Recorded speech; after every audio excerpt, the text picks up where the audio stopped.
Oi pessoal, estamos aqui com mais um episódio do Conversas que Curam, um videocast do Ministério da Saúde.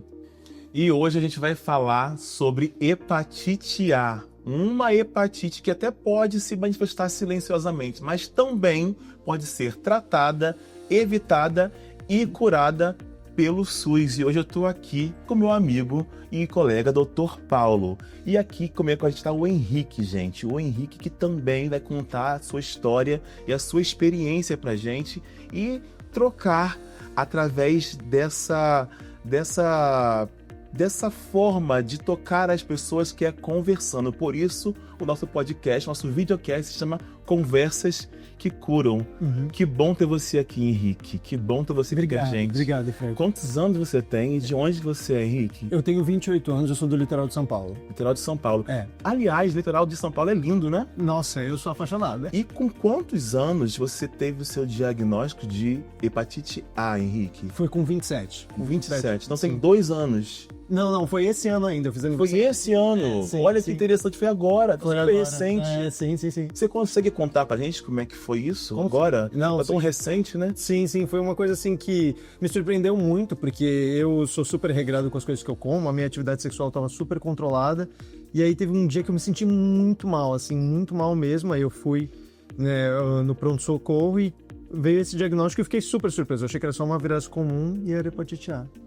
E foi assim, uma bomba. Tipo, Uma você foi no pronto-socorro e descobriu através de um teste simples que tava com hepatite A. Sim, e é até constrangedor contar pra vocês, são médicos isso, mas a gente fica muito, né, com as coisas na cabeça, assim, com estigma, tudo isso volta na hora que vem. Você acha que o estigma, esse preconceito, isso interferiu na hora em você? Interferiu. Quando você soube, você acha que automaticamente você já se colocou nesse lugar de uma pessoa estigmatizada? Sim, total. Eu acho que eu tive viroses que foram piores, mas por não ser uma IST, eu tava muito mais tranquilo lidando com aquilo. Eu fiquei muito com aquilo na cabeça e fiquei pensando na possibilidade que eu ia ter que contar isso pros parceiros que eu tinha na época, né? E aí você fica meio duro, assim. Dr. Paulo, é muito mais comum que a hepatite A ela seja transmitida através de contatos íntimos?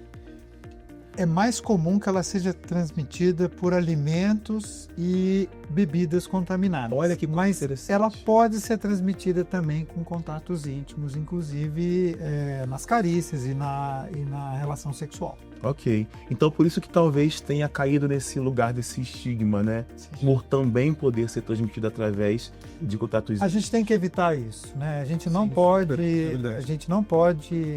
deixar o estigma tomar conta, discriminação. A gente tem que evitar isso. A gente tem que acolher as pessoas, né? Porque e dar o cuidado para a saúde que as pessoas necessitam e merecem. Sim.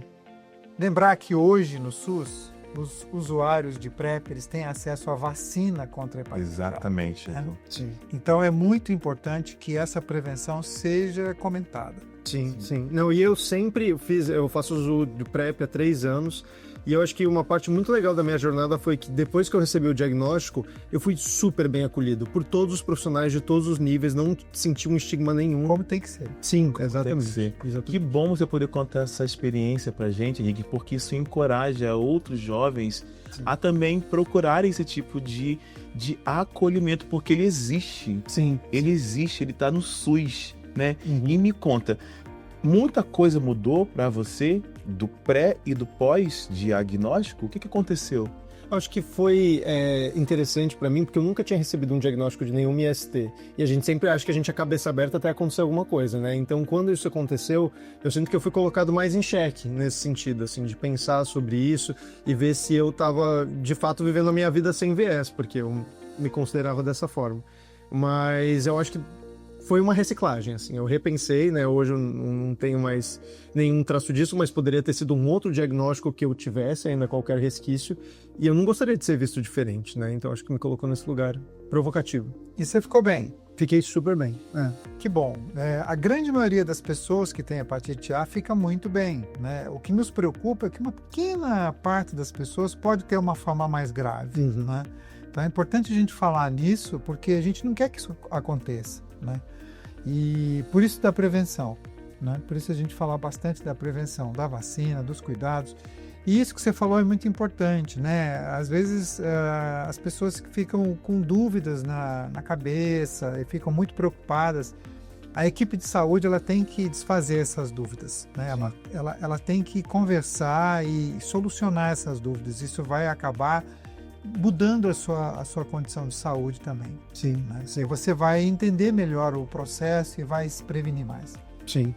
Henrique, saindo do diagnóstico, qual foi o seu próximo passo? Tá, e agora eu tô passando mal aqui no pronto-socorro, saí do pronto-socorro medicado porque eu tava sentindo, mas agora eu tô indo para casa com uma notícia nova.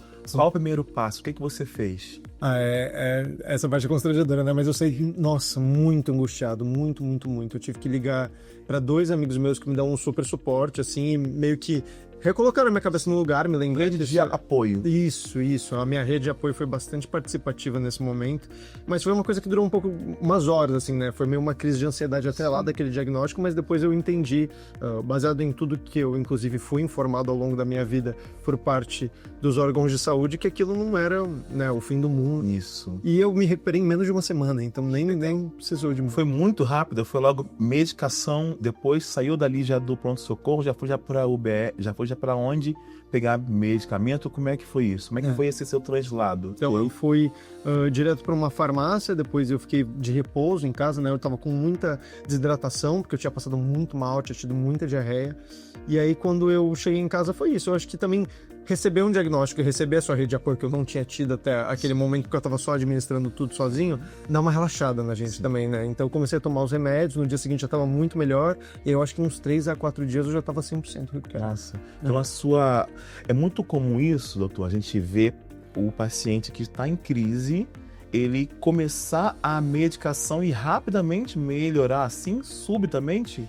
Ainda bem que sim, né? Bom. Os sintomáticos ajudam muito e, como eu disse, a doença ela é benigna, né? Na grande maioria dos casos e melhora rápido, em poucos dias.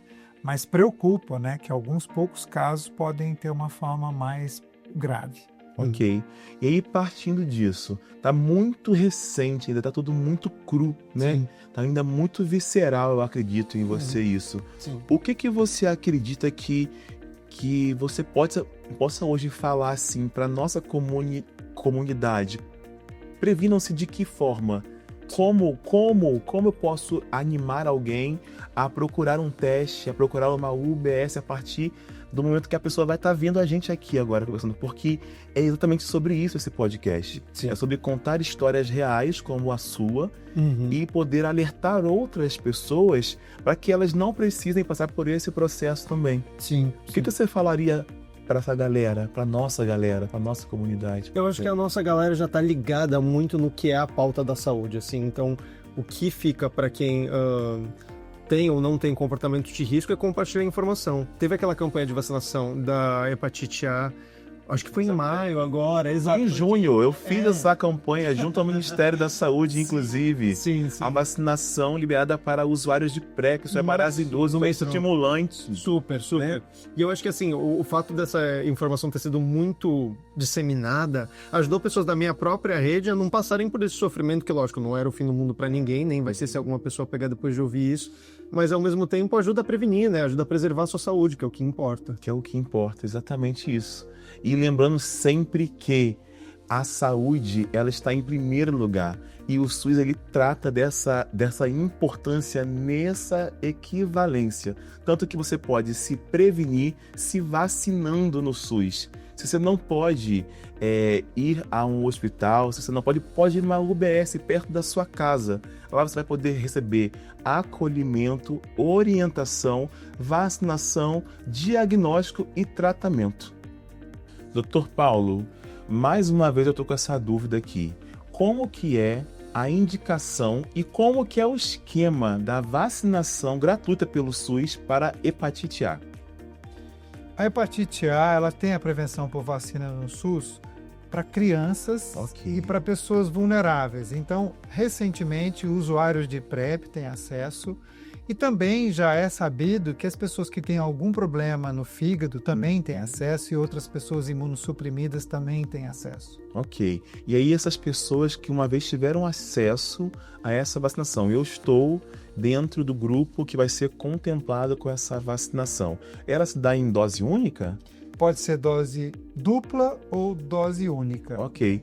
Num período de quanto tempo de distância entre uma e outra, doutor?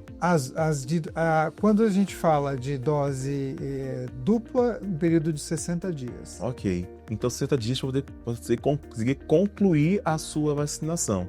E acontece muito também, né, doutor, do pessoal fazer uma dose e depois nunca mais voltar.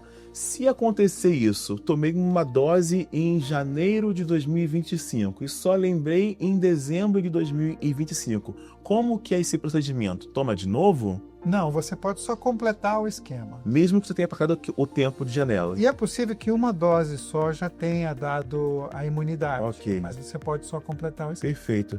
E sobre PrEP, Henrique? Me fala aqui. Você já era usuário de PrEP quando você recebeu o seu diagnóstico de hepatite A, que foi tratado e tudo mais. Você continua fazendo uso da PrEP? Teve alguma alteração? Mudou alguma coisa? Não. A PrEP é super importante para minha vida sexual. Assim, faz muito, muito bem. Eu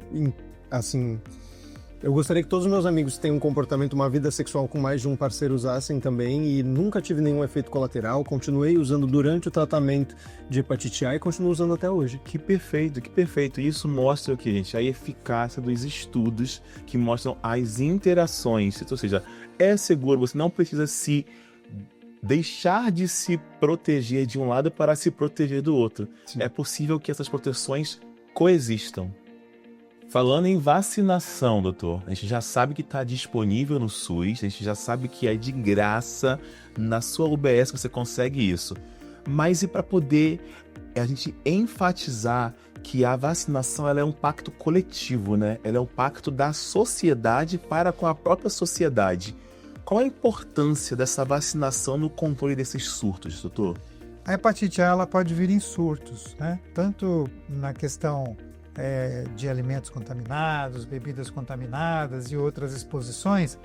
E no controle desses surtos, para acabar que haja um surto de hepatite A, é muito importante que as pessoas que são contactantes se vacinem. Ok. Né? E assim você faz uma barreira de proteção e evita que aquele surto se expanda para mais pessoas. Existe ainda a possibilidade da gente conseguir erradicar de alguma forma as hepatites no Brasil, doutor?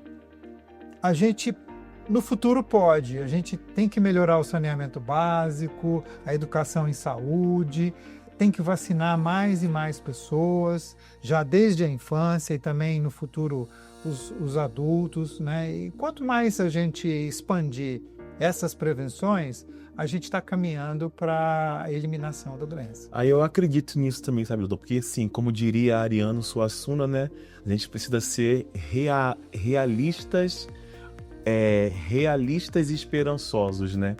Então a gente pode, sim, vislumbrar um futuro de um Brasil com menos ou com a erradicação dessas hepatites virais, né, doutor? Sim. Doutor, eu tive sintomas. Mas é possível você estar infectado, transmissível e não ter sintomas? Na verdade, a maioria das pessoas não tem sintomas. Esse é o grande problema, porque a pessoa não tem sintoma, então ela, sem querer, ela transmite o vírus a outras pessoas. Né? É muito importante, por isso, que as pessoas saibam se prevenir, para não adoecerem e não transmitir para outras pessoas. Por isso a importância, né, do Julho Amarelo. A gente poder lembrar que as hepatites virais existem e, além de lembrar que elas existem, lembrar que tem vacinação, tratamento e cura pelo SUS. Isso é que é o mais maravilhoso. O SUS pode te fornecer e te possibilitar o seu tratamento do começo, desde o diagnóstico de quem sabe, de quem não sabe, de quem sente e de quem não sente nada, até, se for necessário, um transplante com acompanhamento do pós-transplante. Tudo isso é SUS, é de graça, tudo isso é Ministério da Saúde. Henrique, você teve sintomas, né? Sintomas que te levaram a uma iniciativa de procurar um pronto-socorro. Mas como o doutor também já disse, muitas pessoas não têm sintomas. Mas o Henrique recebeu medicação. Que medicação é essa? Para poder tratar o quê, doutor? Então, na hepatite A, a gente não tem um tratamento específico contra o vírus. Ok. Mas a gente pode dar apoio para a pessoa que está com a hepatite A, reduzindo as náuseas, reduzindo a febre, o desconforto, Ok. né? Aumentando a hidratação. Então, a gente tem vários outros medicamentos que podem ser usados para dar esse suporte. Então é um suporte de medicação sintomática para que o paciente consiga passar por aquela fase viral com menos repercussão. Que incrível, gente. E até os medicamentos sintomáticos são do SUS. E é isso, pessoal. Esse foi mais um episódio do Conversas que Curam, uma iniciativa maravilhosa do Ministério da Saúde que pode te ajudar a prevenir, tratar e curar as hepatites gerais. E não se esqueça, um teste pode mudar tudo.